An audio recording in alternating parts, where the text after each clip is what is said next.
Hello Elodie, merci d'être avec nous aujourd'hui. Bonjour Noémie.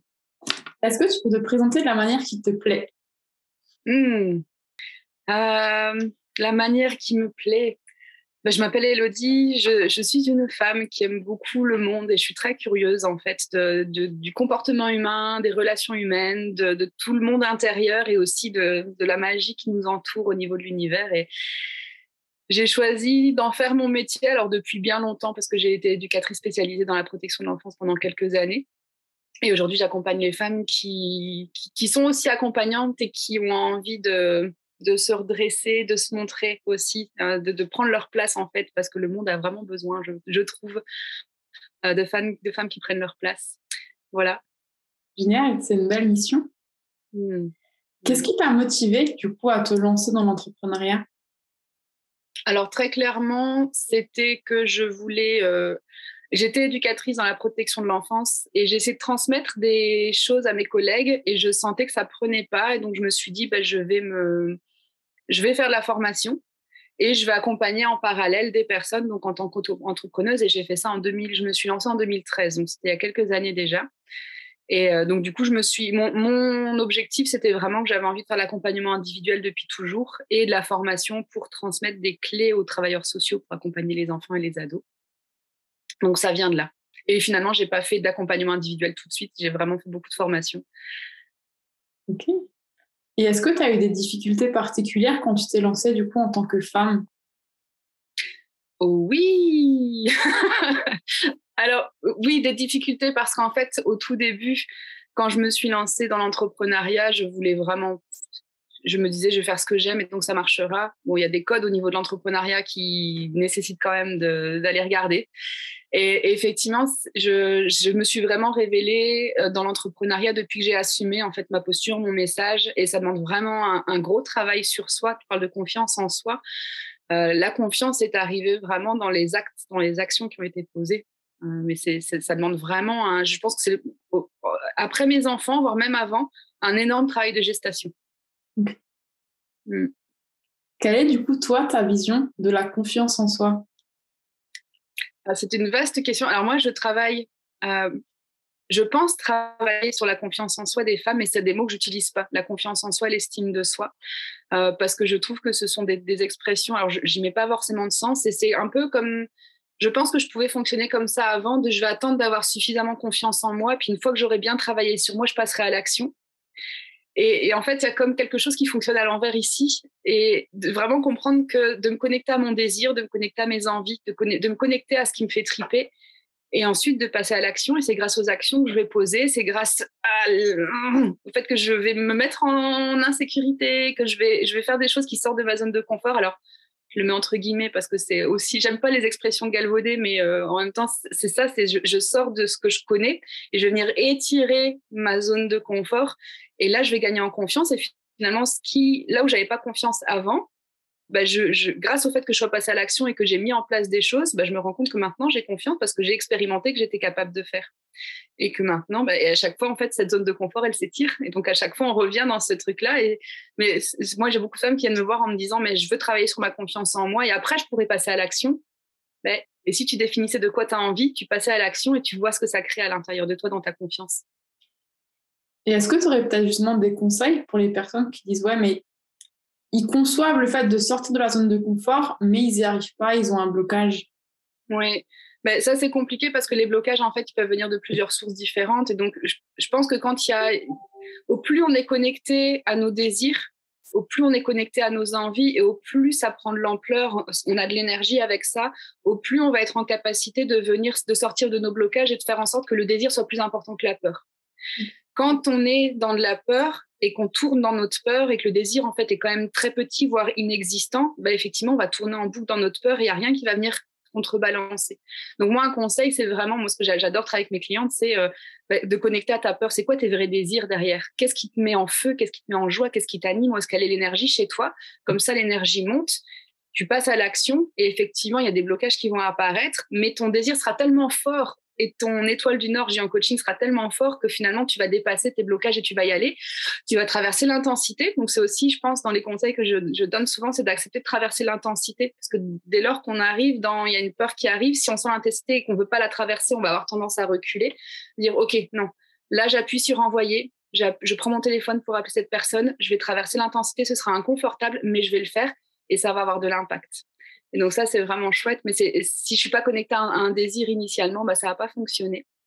Et je pense aussi que parfois, il y a des blocages qui sont tellement forts parce qu'il y a des mémoires qui sont très traumatiques, parce qu'il y a des choses qui sont vraiment très, très profondes dans le corps. Et là, il y a nécessité en fait d'aller travailler plus loin, de travailler sur ces blocages, sur la libération émotionnelle, etc. Et c'est pour ça que j'ai choisi le coaching et la thérapie en même temps, parce que je trouve que la thérapie c'était pas suffisant. Il manquait ce passage à l'action, et juste le coaching c'est pas suffisant parce que des fois il y a des libérations qui sont vraiment trop profondes et le mental ne suffit pas, ou l'émotion ne suffit pas, la clarté ne suffit pas. Il y a vraiment de la libération à faire, et donc il y a une belle alliance à trouver entre les deux. C'est génial. Et du coup, pour les personnes qui disent « Ouais, mais moi, j'arrive pas à trouver ce qui me fait vraiment vibrer, ce que je veux vraiment. » Parce que souvent, dans la société où on nous impose des choses, on nous dit « Ça serait bien pour toi. » Et c'est vrai qu'on n'a pas forcément le recul et la conscience de se dire « Ok, ça m'appartient pas. Qu'est-ce que moi, je veux vraiment ?» Oui. Le conseil, pour moi, c'est de lâcher la tête et de sentir dans son corps. En fait, il y a plein de façons de faire, mais souvent, on est dans notre tête en nous disant j'ai intégré que c'était de ça dont j'avais envie parce que c'est ça que j'ai appris qu'il fallait penser, c'est ça que j'ai appris qu'il fallait faire. Mes parents m'ont dit que c'était ça que je ferais plus tard, ou j'ai cru que c'était ça qu'il fallait faire. Et donc, du coup, on reste dans quelque chose de cérébral. Mais à ce moment-là, l'énergie monte pas. Je vais faire quelque chose par automatisme. Ça demande d'être connecté à son corps, de sentir, en fait, tiens, là, je vais faire de la photo, ça me fait triper. Ou je vais faire du voyage, ça me fait triper. Ou accompagner les gens quand je fais ça, mais je sens qu'il y a de l'énergie qui monte et je sens que je me sens bien quand je fais ça. Le corps envoie des informations et le désir, c'est ça. C'est d'écouter à quel endroit est l'énergie dans son corps. Et ça peut être compliqué parfois quand on n'a pas l'habitude de faire ça. Ça peut demander aussi de sortir des loyautés familiales, sociétales, et d'être vraiment à l'écoute de soi et de ce qui nous fait triper à l'intérieur. Et parfois, on ne sait pas. Parfois, il n'y a vraiment rien qui nous fait vibrer. Et en fait, c'est vraiment d'oser expérimenter des choses, d'aller tester des choses, et puis d'aller tester de la musique, d'aller tester du coaching, d'aller tester, je sais pas moi, des activités sportives, du théâtre, peu importe. Et là, d'être à l'écoute de « Ah, non, ça, je pensais que j'aimais, mais en fait, j'aime pas. » Et pour pouvoir savoir que j'aime pas, j'ai besoin d'avoir testé. Donc, du coup, c'est ça l'action.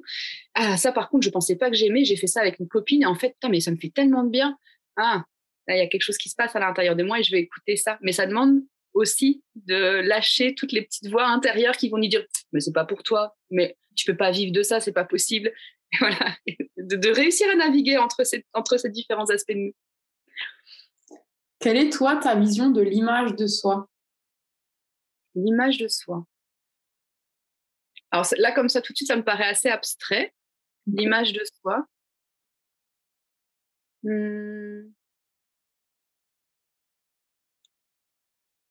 J'aurais pas à te répondre. C'est pas quelque chose qui me... Tu sais, c'est comme la confiance en soi, le concept en tant que tel. Et l'image de soi, c'est pas quelque chose avec lequel je travaille, ou c'est pas quelque chose qui vient me dire ah tiens, j'ai quelque chose à dire à ce sujet-là.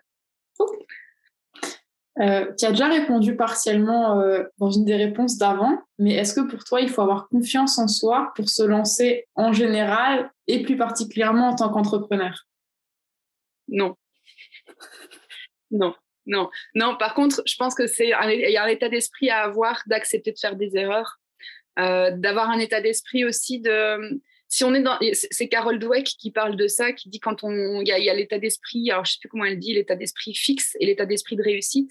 Quand on est dans un état d'esprit fixe, effectivement, ça va être compliqué parce que si je me mets en mouvement, mais que je n'accepte pas les feedbacks, j'accepte pas les erreurs, j'accepte pas de me remettre en question et en fait, j'abandonne dès la première erreur, effectivement, là, ça va être compliqué de gagner en confiance parce qu'en fait, on va pas apprendre.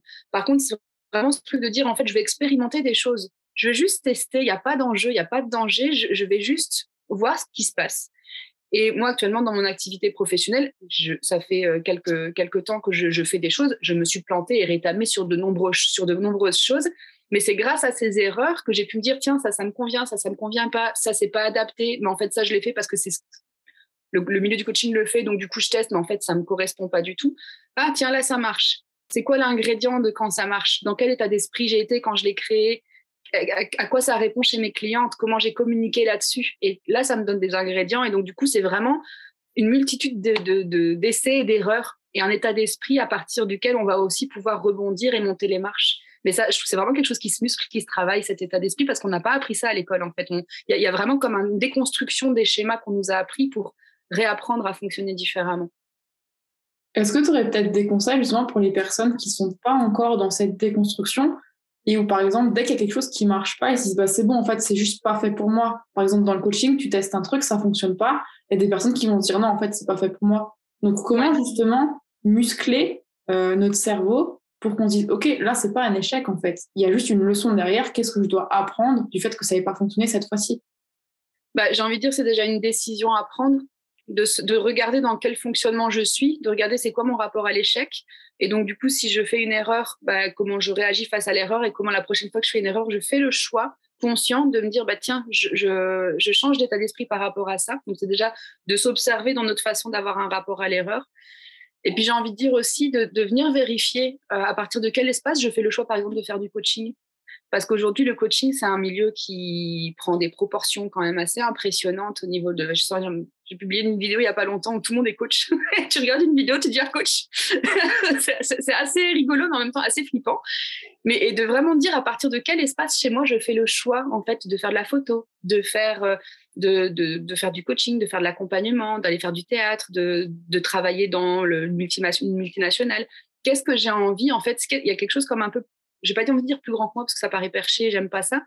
Mais est-ce que c'est un désir vraiment qui m'anime moi ou est-ce que c'est quelque chose que je fais par ego parce que j'ai envie de gagner de l'argent, parce que j'ai envie d'être reconnue, mais ça part pas d'un espace de désir, mon désir personnel. Et donc, une invitation, c'est vraiment, est-ce que ce que tu fais, c'est un désir qui est le tien? Est-ce que ça t'anime? Est-ce que tu es prêt aussi à affronter les obstacles? Parce que pour pouvoir développer un projet, c'est pas juste je fais du coaching et ça va être tout beau, tout rose. Non, il y a des obstacles, il y a des défis et c'est comment je vais être prêt à les traverser parce que en tout cas de mon expérience et de l'expérience de pas mal de personnes qui sont autour de moi, la zone de confort, en fait, elle s'étire. Mais ça veut dire que si à un moment donné, je resterai encore. Je vais peut-être sortir de ma zone de confort pour étirer mon système nerveux et étirer cette partie-là. Sauf que quand je vais être confortable là-dedans, ça redeviendra une zone de confort. Et donc, du coup, c'est comment je vais venir les tirer. Donc, à chaque fois, je vais devoir naviguer entre juste la sécurité et de l'insécurité. Et donc, je pense que pour pouvoir gagner en confiance, c'est comment je trouve cet équilibre entre la sécurité pour pas me mettre en difficulté et l'insécurité qui me permet de faire des actions qui me permettent de me découvrir dans des espaces différents. Ok. Tu parlais avant justement du fait de faire des vidéos. Est-ce que pour toi, ça a toujours été naturel d'utiliser ton image d'une certaine manière pour communiquer sur les réseaux? Ou est-ce qu'il y a eu un déclic un jour? Alors non, ça n'a pas été naturel. Alors aujourd'hui, ça me paraît même... Tu me poses la question et je me rappelais plus que ça n'avait pas été naturel un jour. Aujourd'hui, je prends mon téléphone et je fais un live assez fascinant sur mon groupe. Je me mets pas trop en danger quand même. Je le fais pas encore sur ma page perso parce que j'ai encore, il y a encore des peurs qui sont là et je pense que ça me demande encore d'affiner encore plus précisément ce que j'ai envie de transmettre. Mais effectivement, au début, il y avait vraiment ce côté de qu'est-ce que je vais dire d'intelligent, comment les gens ils vont me percevoir. Il y a plein de questions qui arrivent et puis du coup, il faut que la vidéo elle soit bien. Voilà, oui, plein de questions. Et ce que j'ai expérimenté, en fait, c'est exactement ce que je dis depuis le début. Maintenant, j'ai confiance à faire une vidéo parce que j'ai expérimenté, que j'ai accepté de traverser les difficultés initiales. Et c'est grâce à ça qu'aujourd'hui, c'est facile de faire une vidéo. Et je sais que ma zone de confort, aujourd'hui, je suis dedans et que maintenant, il va falloir que je passe. Si je veux un résultat différent, en tout cas, si j'ai pas envie de résultat différent, je continue à faire ce que je fais. Mais si je veux un résultat différent, peut-être qu'il va falloir que je réfléchisse à retraverser une intensité, reprendre des décisions qui sont pas confortables. Du coup, tu utilises la vidéo, mais est-ce que tu utilises aussi la photo pour illustrer des posts de temps en temps? Et si c'est le cas, est-ce que tu utilises plutôt des photos de toi ou des photos de banque d'images? Et si des photos de toi, est-ce que c'est en mode vraiment spontané? Je sors mon téléphone, comme tu fais tes vidéos sur ton groupe, je fais ma photo, j'écris mon post et je le poste? Ou ça va plutôt être des photos plus travaillées, que ce soit avec un photographe professionnel ou avec un ami ou autre? Oui. Alors, j'ai commencé par des photos de banque d'images. Ensuite, je trouvais que c'était important, tu parlais d'image de soi tout à l'heure, je trouvais que c'était important d'associer mes textes à mon image parce que en fait, c'est mon message. Et j'ai fait appel à une photographe, du coup, pour maintenant illustrer mes photos.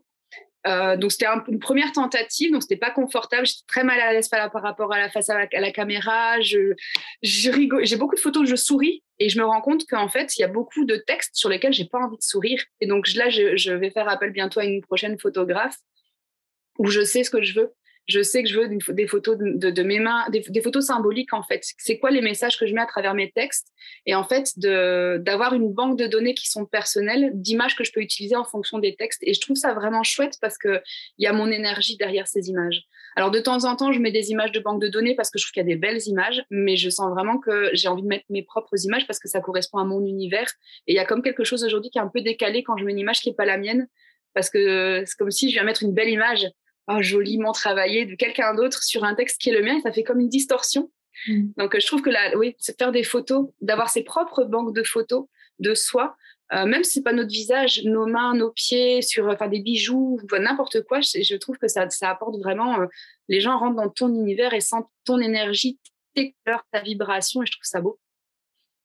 Super. Est-ce que toi, en tant que consommatrice justement des réseaux sociaux, tu es attentive de la même manière à un post que tu vois passer avec une photo de banque d'images et une photo de la personne en question? Ouais, j'avais jamais réfléchi à cette question, mais effectivement, je pense que si la personne vient avec ses photos, je vais voir une cohérence entre le texte et elle. Je vais pouvoir mettre un visage aussi sur le texte, je vais pouvoir sentir son énergie, et c'est différent qu'une photo de quelqu'un d'autre où il y a un texte et il y a comme une congruence en fait quand il y a la photo de quelqu'un. Et je sais qu'aujourd'hui, alors peut-être parce que je le fais, je sais pas, mais j'aime bien l'alignement et les femmes qui s'assument, les femmes qui assument leur message et qui assument aussi leur image. Et du coup, ça me donne confiance en me disant, bah tiens, je vois son visage passer. Et puis souvent, c'est des femmes qui mettent plusieurs fois des photos différentes, mais des visages qui reviennent. Et donc, du coup, il y a comme je la connais un peu. Et donc, du coup, ça donne plus de facilité à peut-être lire ses textes ou se sentir proche aussi. Okay. Est-ce que tu aurais un message à ton toi d'il y a 10 ans? Oh là là. T'as combien de temps? Mon moi, il y a 10 ans. On est encore en 2022, en 2012. Bon sang, mais oui, j'aurais envie de dire, mais écoute-toi, en fait, arrête de chercher ailleurs que là où t'es. Pars de là où tu es, et c'est déjà super.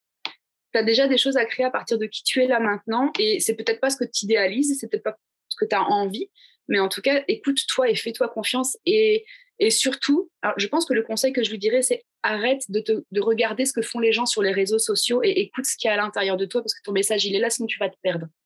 Et effectivement, il y a tellement de gens qui transmettent leur message aujourd'hui que moi, encore aujourd'hui, je pense qu'il y a vraiment de la confusion et je peux me perdre en fait dans le message des autres. Et donc, du coup, souvent, je supprime des choses sur les réseaux sociaux pour me recentrer en fait et dire, mais c'est quoi mon message à moi?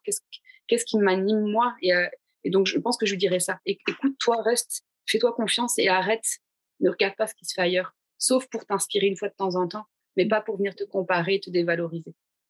Ok. Est-ce que tu as peut-être justement des conseils pour les personnes qui sont beaucoup sur les réseaux, qui ont une grande communauté et qui se comparent justement régulièrement? J'aurais envie de dire, c'est d'accepter d'aller regarder à l'intérieur de soi, c'est quoi votre message? C'est quoi votre histoire de vie? C'est quoi votre singularité? C'est quoi elle est où votre énergie à vous? Parce que quand on regarde toujours ce qui se passe sur les réseaux sociaux, effectivement, à un moment donné, on peut se perdre dans ce que les autres font, dans se comparer, en se dévalorisant, en essayant de dire, ah, putain, moi, en pensant qu'on n'est pas complet, en pensant qu'on n'est pas assez. Et vraiment de se dire, si tu te retrouvais rien qu'avec toi, c'est quoi le message que tu auras envie d'offrir au monde? Qu'est-ce que tu as envie de transmettre à partir de qui tu es, à partir de ta vérité à toi? Ça t'empêche pas de venir t'inspirer, de venir compléter tes compréhensions, de venir remettre en question ton message, parce qu'on n'a pas une vérité absolue, mais vraiment de partir de soi. Et enfin, ça me paraît vraiment important. Et moi, je pense qu'au plus on est aligné avec nous, avec notre message, entre la manière dont on va le dire, l'énergie qu'on va dégager, la congruence, en fait, au plus on va avoir de l'impact, au plus alors je veux dire un mot qui dit beaucoup, mais au plus on va être magnétique. Parce que en fait, les gens vont se retrouver. Il y a cette congruence, en fait, qu'il va y avoir entre qui je suis, comment je le transmets, ce que j'incarne, et ça va se sentir. Alors que si je dis un truc parce que mon voisin l'a fait, peut-être que ça marche vachement bien pour mon voisin parce qu'en fait, lui, il incarne le truc. Moi, je trouve que c'est intéressant ce qu'il dit, donc je vais le dire autre, mais ça va pas vibrer pareil. parce que juste je vais recopier quelque chose qui est à l'extérieur et ça va pas fonctionner. Donc ça va peut-être fonctionner sur le coup parce que les gens vont dire ah ça a l'air sympa et c'est moins cher, mais en fait ça va pas tenir dans la durée. Et là où ça tient dans la durée, c'est là où il y a de l'énergie. Et ton énergie, elle est là, elle est chez toi en fait, elle est pas chez ton voisin. Et donc ça, c'est pour ça que je parlais de gestation tout à l'heure. C'est un travail en fait. C'est vraiment un chemin personnel initiatique qui est propre à chacun et que personne peut faire à notre place et qui sera pas le même que celui du voisin. C'est ça, surtout, c'est pas le même. Ouais, c'est ça, complètement. Et puis parfois, il y a des chemins qui sont proches. Donc on peut aussi s'inspirer, mais il sera jamais le même parce que mon histoire n'est pas le même, parce qu'on est chacun des personnes singulières et différentes. Donc on a chacun forcément une spécificité.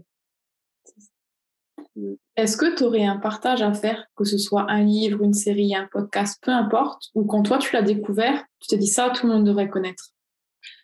Oui, j'aurais envie de parler de Nicolas Gétin. Alors à l'époque, c'était l'académie, ça s'appelait Anti-Leadership, donc c'est un groupe qui s'appelle maintenant, je sais plus son nom. Il change plusieurs fois de nom.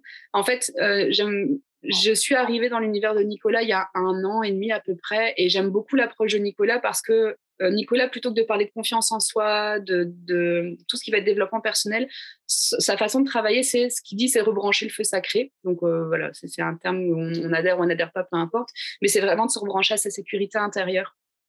Et à partir du moment où tu te rebranches à ta mécanique désir-plaisir, donc je me rebranche à ma sécurité, je sens où j'ai du désir et j'accepte d'avoir du plaisir, de faire ce qui m'anime, en fait, l'énergie monte. Et grâce à l'énergie qui monte, en fait, j'ai de l'énergie pour mettre en place des actions. Et en tout cas, moi, cette approche-là a vraiment bougé beaucoup de choses dans ma vie et m'a permis de me remettre en mouvement de la bonne façon.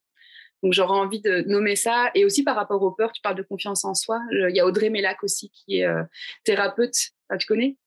Je l'ai interviewé hier. Ah d'accord, voilà. Donc allez voir l'interview d'Audrey par rapport au système nerveux, la confiance en soi, les peurs. Voilà, tu as déjà les ressources. Voilà, c'est ça. On arrive quasiment à la fin de cette interview. Est-ce que tu aurais du coup une femme entrepreneur que tu aimerais voir sur cette interview? Oh, oui. Il y a Chloé Finiels qui me vient. Ok.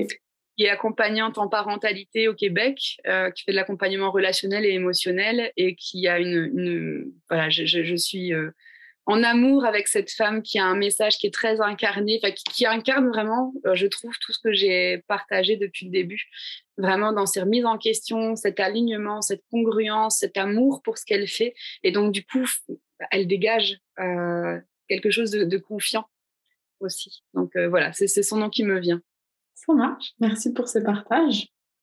Du coup, on arrive à la fin de cette interview. Est-ce que tu aurais un dernier message à faire passer aux personnes qui l'auront regardé en entière? J'aurais envie de vous dire, la réponse, elle est à l'intérieur de vous.